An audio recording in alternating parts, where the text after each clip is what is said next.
Hi everyone. So today's our topic is database and computational biology, in which we are going to learn about the database, which consists of biological data like protein sequencing, molecular structure, DNA sequencing, etc., which are organized in the organized form. अब यहाँ पर ऐसे बहुत से ऐसे sequence होते हैं जिनको ऑर्गेनाइज फॉर्म में हमें रखना पड़ता है और उसके लिए हमको डेटाबेस प्रिपेयर करने पड़ते हैं। तो अकेले ये सिर्फ और सिर्फ कंप्यूटर सिस्टम के लिए एप्लीकेबल नहीं है, ये आज के लिए बहुत बड़ी फील्ड हो चुकी है। और यहाँ पर हम एक बायोलॉजिकल स्टूडेंट के फॉर्म में कंप्यूटर टूल्स को इस्तेमाल करते हुए बायोलॉजिकल डेटा को अपडेट कर सकते हैं, डिलीट कर सकते हैं, इंसर्ट कर सकते हैं और ऑर्गेनाइज फॉर्म में इनको मेंटेन कर सकते हैं अपने फ्यूचर के लिए। Thank you.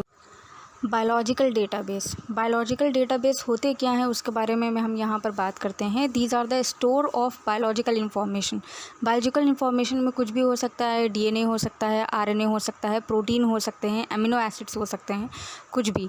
The journal nucleic acid research regular publish special issues on biological database and has a list of such database. अब यहाँ पर बताया जा रहा है कि nucleic acid research, nucleic acids में डीएनए और आरएनए आते हैं जो पब्लिश करते हैं ऐसे बहुत से बायोलॉजिकल डेटाबेस के लिस्ट जो संभाल के रखे जाते हैं। The 2018 issue has a list of about 180 such database। अब यहाँ पर 2018 में एक इशू पब्लिश हुआ था जिसमें डेटाबेस की लिस्टिंग हुई थी और वो पहुँच गई थी 180 तक, and up to previously described database. Next जो अभी तक जो सबसे ज़्यादा फ्लरिश एनवायरनमेंट हमारा जो डेटाबेस बहुत ही ज़्यादा इन्फ्लुएंशियल है वो है omics discovery index can be used to browse and search several biological database. अगर आपको इसके बारे में इंफॉर्मेशन नहीं है तो आप इसके ऊपर डायरेक्टली क्लिक करिए और आपको सारी की सारी इन्फॉर्मेशन मिल जाएगी। नेक्स्ट पॉइंट है कि किस तरीके से ऑप्टिमाइजेशन होता है इन डेटाबेस का। तो मतलब यहाँ पे क्या है कि कुछ इनकी डिटेलिंग्स हम लोग यहाँ पे करते हैं कि डेटाबेस किस तरीके से परफॉर्म करता है अपना वर्क। तो प्रॉपर इंडेक्सिंग करता है, पहली चीज़। दूसरी चीज़ ये कि ये retrieve the related data only, ये रिट्राइव करते हैं। अगर हम लोग को कोई भी सैम्पल हम लोग अपना डालते हैं तो उसी से रिलेटेड और भी जो डिटेलिंग इन्फॉर्मेशन है उसको भी हम लोग रिट्राइव आसान से कर सकते हैं। रिट्राइव का मतलब है कि उसको फिर से हम लोग निकाल सकते हैं। गेटिंग रीड ऑफ को रिलेटेड सब क्वेरीज, मतलब कि अगर कोई भी हम लोगों को प्रॉब्लमेटिक इफेक्ट नहीं यहाँ पे मिलने को मिलता है। यूजिंग और avoiding temporary tables according to requirement. अब यहाँ पर हम लोगों को बता रहे हैं कि किस तरीके से हम लोग अवॉइड कर सकते हैं temporary tables. Avoid coding loops, यहाँ पे कोडिंग लूप्स की कोई भी झंझट नहीं होती है, कोई भी परेशानी नहीं होगी। एग्जीक्यूशन प्लान्स यहाँ पे परफेक्टली मैनेज किए जाते हैं, तभी तो सीक्वेंस हमारे इतने प्रॉपर रह पाते हैं और वो आगे चल के अपकमिंग जनरेशन के लिए भी रहेंगे। नेक्स्ट यहाँ पर हम लोग एक ब्रीफ हिस्ट्री जानते हैं बायोलॉजिकल डेटाबेस की कि वो आखिर कौन से ईयर से शुरू हुई है और अब प्रेजेंटली कौन सी इस्तेमाल हो रही है। तो सबसे पहले जो इस्तेमाल हुई थी वो 1965 में इस्तेमाल हुई थी, Atlas of protein sequence and structure. तो यहाँ पर ये उस डेटाबेस का नाम है। नेक्स्ट 1980 में जो आया है वो है EMBL डेटा लाइब्रेरी, जो क्रिएट हुए हैं कैटलॉग, जो क्रिएट करता है catalogue of biological data. Next 1982 में आया है जीन बैंक, जो पब्लिकली बहुत ही ज़्यादा एप्लीकेबल रहा है और बहुत ही ज़्यादा पब्लिक में डिमांडिंग रही है इसकी भी। नेक्स्ट यहाँ पर आता है 2002 में, वो है एरे एक्सप्रेस। इसका नाम इतना ज़्यादा मशहूर नहीं हुआ है पर ये भी एक बहुत ही कमाल का सॉफ्टवेयर है जिसके थ्रू हम लोग अपनी कॉम्पिटिशनल डेटाबेस को संभाल के रख सकते हैं।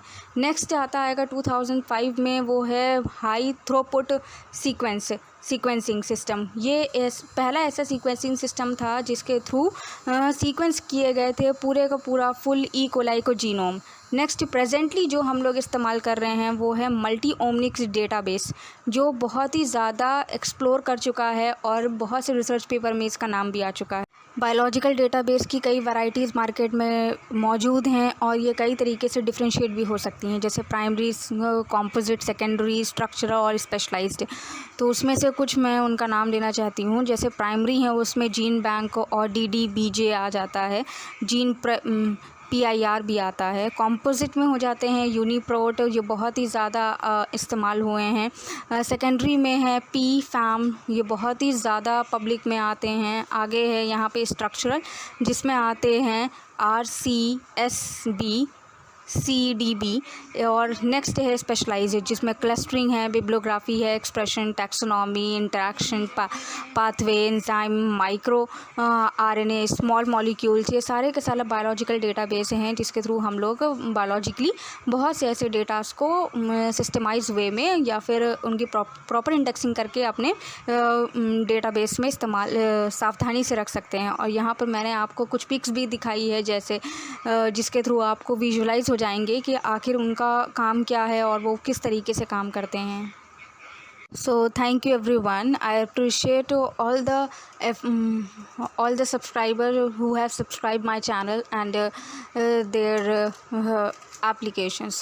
But I would like more emphasized subscriber to be subscribe my channel so that they can easily get all the information.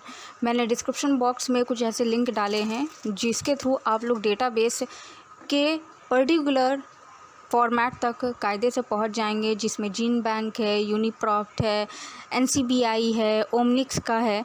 तो इसके थ्रू आप लोग बहुत ही आसानी से पहुंच जाएंगे। पर मेरी रिक्वेस्ट है आप सब से कि आप लोग मेरे चैनल को और भी ज़्यादा शेयर करिए और सब्सक्राइब करने की कोशिश करिए, जिसके वजह से आप लोगों को सारी की सारी डिटेलिंग मिलती रहेगी। Thank you everyone.